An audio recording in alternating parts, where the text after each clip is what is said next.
Welcome, friends.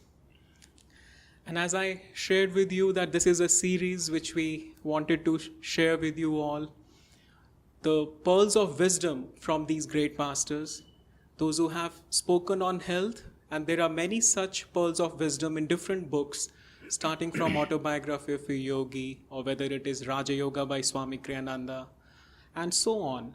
So today I am going to talk about one of the topics which Swamiji said, that if you see in this universe, everything, if it is not attended to, starts going from a state of order into a state of disorder. Now that is to say that in this universe, everything is like a battle which is happening between forces of integration and disintegration. In fact, people, those who are from physics background, they must be knowing this, the second law of thermodynamics, that there is if you leave everything in this universe, there is something called entropy, which brings everything into disorder if there is no energy acting on it. Now take the subject of health also for that matter in the same light, because health is a natural state for all of us. We are all healthy as a soul, but then we also have a mind and body, and if they are all united and kept in the harmony, then health can be preserved to any degree and to any length of time. But when people neglect that, when they think that, okay, when we become passive and when we feel that, okay, let the things as they are, then the forces of disintegration, which are always active in the universe, they become active, and we may start losing our health, which is nothing but a state of disharmony starts coming in. So that brings up a very essential principle. If we have to talk on the subject of health, it is just like, rules of the game. If somebody says that, okay, I have to play, but I will not follow the rules of the game, what kind of play it will be? It will be an utter chaos. And so it takes energy, as Swami put it, to even receive energy. It takes energy even to generate energy. And it takes energy to stay integrated as a whole. And that is the whole subject of integrated healthcare, which is coming everywhere around us. That if we have to see our body, we have to see in totality that soul, body and mind are not three different realities, but one united whole. And that is why the word holistic medicine is also catching up every day. Now, if you see the modern approach to medicine, it is entirely very reductionist, because we are following a Western model. And since people were designing cars and they were repairing cars with their different parts of the gadgets, so they thought that human body perhaps is also having different organs, and we can rectify those organs. And this is an era of specialization and over specialization, that okay, I am a doctor of only the heart, or somebody is of the kidneys. And in that era of over specialization, and I am myself a physician and my friend is a surgeon, people are neglecting this fact that if we try to see everything as a separate part, then we are neglecting this fact that they are all united with one common life force, which Yogananda said, the life force which gives and which animates not only the body and different parts of the body, but also our mind and our soul. And if somehow we can enhance our vitality and our life force, then all these parts which are a part of the whole system, just like there are different branches and leaves of a tree, but they are all nourished by a common sap, common life force.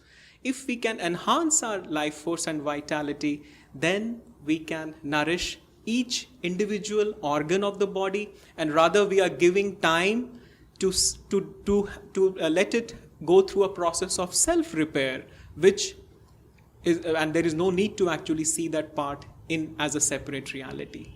So, in coming days, we will be talking about many such things, which masters have suggested, that how different things can help us to enhance this vitality in us.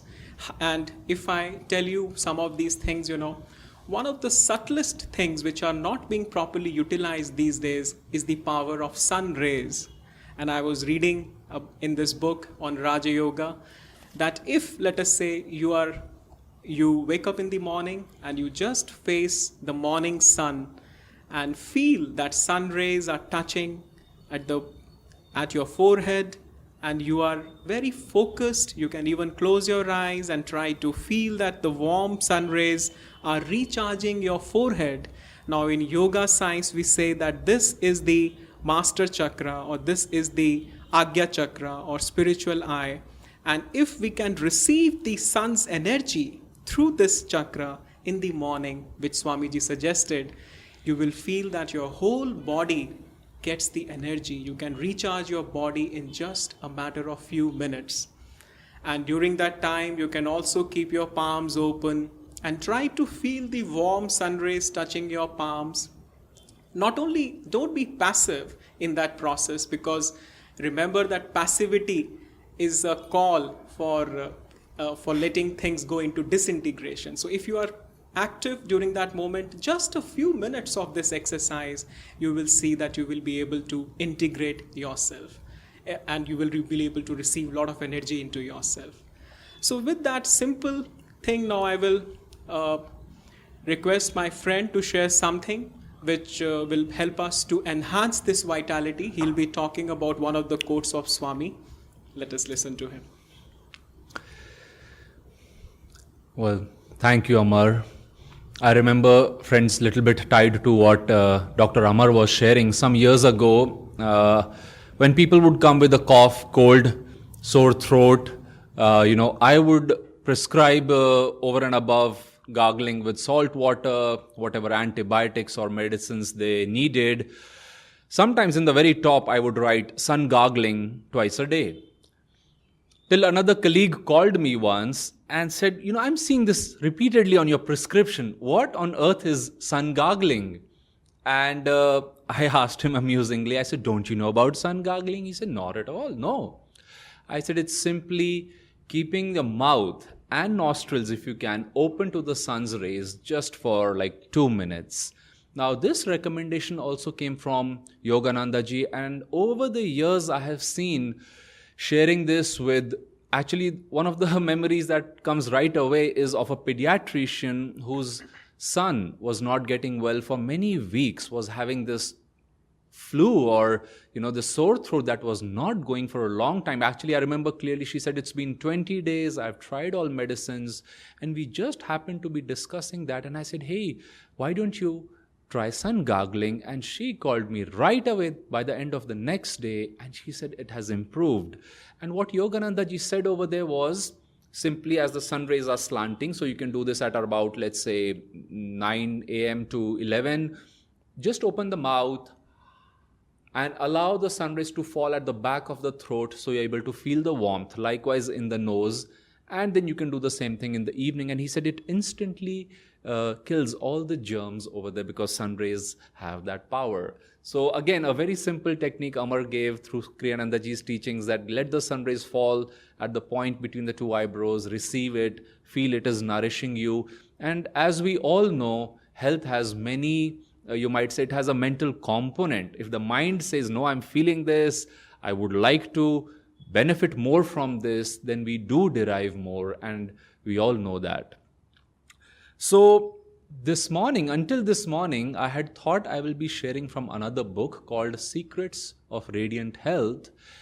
Except today, I saw in this beautiful book of Swami Kriyananda ji's, How to Living Well and Living Wisely, which we read every day during our meditations, the quote for today, and I thought this is so apt to be shared just now. So I'd like to read the quote for today, March 20th. Make it a point today to laugh at least 3 times from your heart. Such laughter is the strongest antidote for disease, depression, and corroding sorrow of every kind. Now, it is no surprise that he's suggesting that we all have heard that statement. laughter is the best medicine. And I had never researched that statement. So today when I read this, I thought, let me see if some research has happened and what have people found. And of course, you can Google the same thing, laughter and psychology, or research on laughter, and you will see such wonderful things that have come. I didn't have the time to go through them all in detail, but many, many wonderful researches in a proper way have been done. But just to outline a few, I don't want to make this too scientific, but at the same time, friends, this is really powerful. And of course, whenever we have enjoyed that kind of laughter, I'm sure we all have felt, wow, this was good. Maybe it was just for half a minute or a minute, and you relax back and you say, this felt just so wonderful. And think of this, you go to a hospital, you're of course in need of help. Perhaps somebody has fainted, they're not doing well, you don't know what's going on with your body or the person you've taken, and the doctor has a bigger frown. Of course, it is no matter to laugh or, let's say, smile too much that somebody is sick, somebody is going through a suffering, and you might say that patient today you can think of it as our planet. Of course, it's not a laughable matter, but how would you like to respond, or how would you like that doctor to respond to your need? I think with a smile. I remember sometimes when I had to declare to some patients that their relative had passed away, that I realized very early on in my practice that it of course is a very difficult situation in one's life, and people didn't know really how to respond. Of course, they were grief struck, but when they would meet somebody, and I later realized that I was approaching them with a smile. It was a smile of empathy and compassion. But again and again, and now I also sometimes do something called the astral ascension ceremony for a soul that has passed away. And I realized later on that, there was a smile on the face quite often. And then people also eased into the situation. There's a sense of acceptance. There's a sense of, okay, perhaps something very sacred has happened. Perhaps there's a deeper reason why it is happening. And irrespective of all those things, creating a frown does not help the situation at all. And so some of these researchers were saying that happiness is as we know, there's a happiness hormone, or happiness reduces the stress hormone levels. It boosts our immunity. It, of course, makes you laugh, makes you basically breathe more deeply. And they have also found that the blood circulation to the heart and such is better. What they have also found is it stimulates certain parts of our brain in a positive way and gives us the sense that everything is going to be fine. And I thought about it again, and I said, that's exactly what we receive and feel when you are in need of some, understanding or some encouragement, and somebody around you smiles and they're like, oh, that'll be fine. Don't worry about it. That has happened to me before. I know we can come out of this together. And that little smile, that gentle laughter, or in this case, as Swami is saying, that deep laughter from the heart. You're not laughing at anyone. You're just laughing out of pure joy, out of delight, out of perhaps seeing a solution where somebody's seeing only a problem and they are overwhelmed by it. That I remember when I thought of those instances in my life, I said, yes, that was reassuring. And to whatever degree that research article was saying, it makes the other person feel, it makes your brain feel everything is fine. I said, yeah, that's what I felt when somebody was laughing or somebody was smiling and comforting me. I felt that things will be totally fine. Now, Yogananda ji said that when he was a little boy, he would go to the ashram of a saint very close to his house. His name was Bahaduri Mahashaya. And Bahaduri Mahashaya, had a joyful demeanor, but many of his disciples were very stoic and inward, quiet. Of course, no laughter around their guru. Often close your eyes, be in meditation. And in the satsangs that Bahaduri Mahashaya would give, Paramhans Yogananda ji, who was a little boy at that time, his name was Mukunda, he would sometimes be just rollicking with laughter and just, outwardly so. So these monks would open their eyes and see this little boy laughing and chuckling around, and then again the guru would say something, and again Yoganandaji would chuckle and absorb the teachings. And later they said to their master when he had left, "Can't you please tell this boy to not laugh? We are feeling a little bit insulted for you that he's not respecting your place and position. Why does he laugh so much when all of us are not?" And Bhadri Maharshi was a saint, he was wise, and he said, well, it's okay. And they persisted. So next time when Yoganandaji came, he said, "Oh Mukunda, I personally don't mind it, but some of my disciples are disturbed by the fact that you laugh during the satsangs. Would it be possible for you to please avoid that?" And again, little Mukunda, and you can just imagine how that dialogue must have gone with a big smile on his face. He said, "But sir, you understand that my laughter comes from the joy of God. It is towards you, it is for the God in you, and I'm laughing from pure joy." And he said, "I know that, but my disciples don't understand." And they both had a little chuckle over that too. That the point is, friends, that, and Swamiji, when he used to walk, he used to say he looked at people and he would smile. And they would think, why is this person smiling at me? But he said slowly that perception started changing, and they too started expressing their joy. And finally, he said it reached the point that he said, I don't even have to initiate that smile. Strangers look at me and is as if like a greet, from their side first. They smile. And he said, of course, then I return their smiles. And Yoganandaji would say this is a hard lesson to learn, but through meditation we can feel that joy.